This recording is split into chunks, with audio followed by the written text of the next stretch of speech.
Separah-parahnya ya, apapun yang lu hadapin di luar, nggak separah ketika lu hancur di dalam. Serius. Itu gue setuju. Artinya, artinya mau sehancur apapun di luar ya, sementara lu padu di dalam ya, unstoppable. Cari yang bisa bikin gue unstoppable. Benar. Last question. question. Oke, gue dulu. Gak seru last question. Oke, speed round ya. Oke. Kenapa orang baik selalu jadi pihak yang susah? Either dimanfaatin, kerja paling keras, diperangi. Oke, kita speed round. Ya sih, Kenapa? ya sih. Aku memang merasa, aku banyak ditipu orang. Aku banyak ditipu orang. Aku zaman dulu ketika aku masih sekolah, bahkan aku belum muslim, ketika kita jadi orang baik, kita disuruh ngerjain tugas semuanya. Somehow katanya namanya kerja kelompok gitu kan ya. Tapi kita semua Tapi ngerjain. kita terus yang ngerjain. Betul. Tapi ingat, kita harus punya nilai ukur. Susah atau tidak susah itu seperti apa. Nah di situ aku bilang Islam itu ada. Nah Islam tuh melihat semuanya itu adalah ujian. Bagaimana cara kita respons itu yang membuat kita bernilai. Bukankah kemudian kalau kita bicara, kalau orang baik itu kenapa harus susah? Bisa gak kita ganti? Orang baik itu selalu punya sesuatu yang diambil pada diri dia. Susah itu kalau dinilai dari segi dunia. Tapi kalau sesuatu yang dia dapat lebih banyak daripada itu. Pertanyaannya sederhana, emang kita diciptakan untuk mudah? Kita buat kapal, emang kapal kita tambatin di dermaga? Kan kita buat kapal supaya dia bisa berlayar, ya kan? Maka suatu orang tuh nilainya itu ditentukan oleh seberapa banyak dia bisa jawab soal-soal yang susah. Maka kita bilang pintar dia. Kenapa? Karena dia berhasil menjawab ujian-ujian yang susah. Orang baik dia. Karena dia berada dalam suatu kondisi dia bisa jahat loh. Bukan gak bisa. Tapi dia memilih untuk baik. Nah, kalau dari gue perspektif gini. Kebanyakan orang lawan katanya baik apa? Jahat. Menurut gue gak terlalu tepat. Orang baik itu bukan berarti naif. Orang tegas bukan berarti jahat gitu loh. Itu dua-duanya bagus. Betul. Ya kan? Ya emang benar sih, lawan katanya benar. Tapi kebanyakan orang tuh mengsamakan naif dengan baik gitu loh. Ya. Jadi makanya pentingnya taraf berpikir dan menjadi orang baik ya pertamanya taraf berpikirnya dulu gitu. Karena orang baik itu bukan berarti orang yang susah. Berarti berpikirnya itu masih kurang tajam.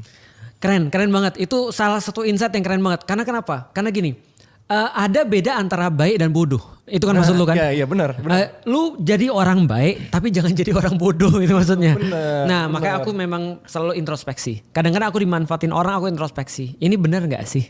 Karena kadang-kadang kita merasa kita baik padahal kita lagi membuat orang jadi jahat loh. Contoh ya yang paling nyata. Lu ngutangin orang gak lu tagih. Itu kita bikin orang jahat sebenarnya. Bukan baik itu bodoh. Itu bodoh. Nah itu kesepakatan kita. Jadi belajarlah yang baik itu yang mana. Benar sekali. Apa hukuman koruptor di akhirat? Koruptor ya. Mau sebut nama juga boleh. Ya, koruptor ya. Jadi gini, orang tuh akan dihukum berdasarkan apa yang dia lakukan. Kalau dia makan yang haram, maka lidahnya akan diikat lalu kemudian disuruh muter. Aduh. Ya itu salah satunya ya, yang dilihat oleh Rasulullah tuh. Oke. Karena dia makan makanan-makanan yang haram kan itu kan ya. Ada yang kemudian perutnya kemudian dipenuhi dengan api. Ada orang jalan dengan perutnya kayak gitu-gitu dipenuhi dengan api ya karena dia makan perkara-perkara. Aku sih nggak bisa untuk mendefinisikan ya. Tapi gini, bagiku ya definisi siksaan itu bukan pada proses siksaannya, tapi lama waktunya itu loh. Lu suruh main game 3 hari berturut-turut, stres lu. Ini lumayan stres. Nah koruptor gimana kasusnya kalau gitu? Nah kalau koruptor itulah kenapa banyak orang bilang ya. Kenapa di dalam Al-Quran tuh siksaan tuh berat banget. Karena mereka melakukan sesuatu yang unimaginable. Contoh ya, sebelum kita bicara koruptor ya. Penembakan di New Zealand, 48 orang meninggal. Bayangin, karena dia udah bunuh 48 orang, maka yang paling pantas dia kan dihukum mati kan ya. Yeah. Mati, dibalas mati kan gitu kan ya. Tapi berapa kali orang mati dalam sekali kehidupan? Sekali. 48 orang menuntut keadilan. Harusnya mati 48 kali gitu. Tapi kan gak bisa. Nggak bisa. Maka di akhirnya disediakan opsi itu. Oke. Oh. Paham ya? Nah koruptor ini tergantung dia ngesarin berapa banyak orang nih. Tapi kan nggak punya duit kalau di neraka. Nah. Jadi apa yang mau orang lain korupsiin dia? Konversinya seperti apa? Contoh kemarin. 1 triliun ada di rumah. Berapa banyak maklar kasus tuh? Iya. Yang harusnya dipersalahkan jadi benar, yang harusnya benar jadi salah. Maka setiap orang-orang yang nanti dizolimi akan meminta pertanggungjawaban. Oh berarti bukan korupsinya tapi orang yang dirugikan. Maka jangan bangga jadi presiden. Lu kebayang 275 juta orang nuntut lu di hari akhirat nanti. Bahkan dalam perkara-perkara paling kecil loh. Itu yang membuat aku gak mau jadi pemimpin. Emang pemimpin tuh pertanggungjawaban gede banget. Lu kebayang Erik minta pertanggungjawaban lu nanti di yaumil kiamat tuh. Karena kan lu pemimpin perusahaan kan? Iya benar. Iya kan? Rek lu awas lu kalau nggak senang sama gue lu ngomong. Iya, makanya jangan nanti gue diadilin nih. Makanya lu harus screenshot nih pembicaraan kita pada hari ini. Besok karena Erik bilang, lu harusnya bilang ke gue kalau Islam tuh benar. Ini ada fotonya. Gak guyonan aja, guyonan. Bercanda.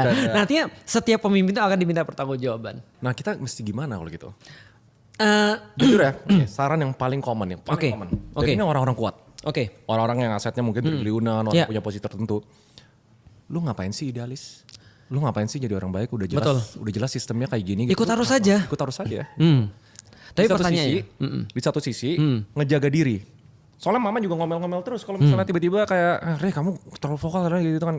Tapi di satu sisi punya idealismenya untuk kayak ini kebenarannya tuh begini gitu menurut Betul. gua. Harusnya tuh kita nggak boleh kayak gini kayak menormalisasi suap, menormalisasi keburukan. Iya itu nggak. Kayaknya mama lu sama mama gue kalau ketemu kayaknya temenan. Kayaknya. Nah karena mama gue juga ngomong gitu. Udah Lalik ngapain sih udah sakit jantung. Tapi kan aku udah pernah bilang ya bahwasanya aku bisa aja untuk mengatakan bahwasanya aku bisa menormalisasi semua ini. Tapi tau gak yang paling ngeri bagi aku apa? Apa?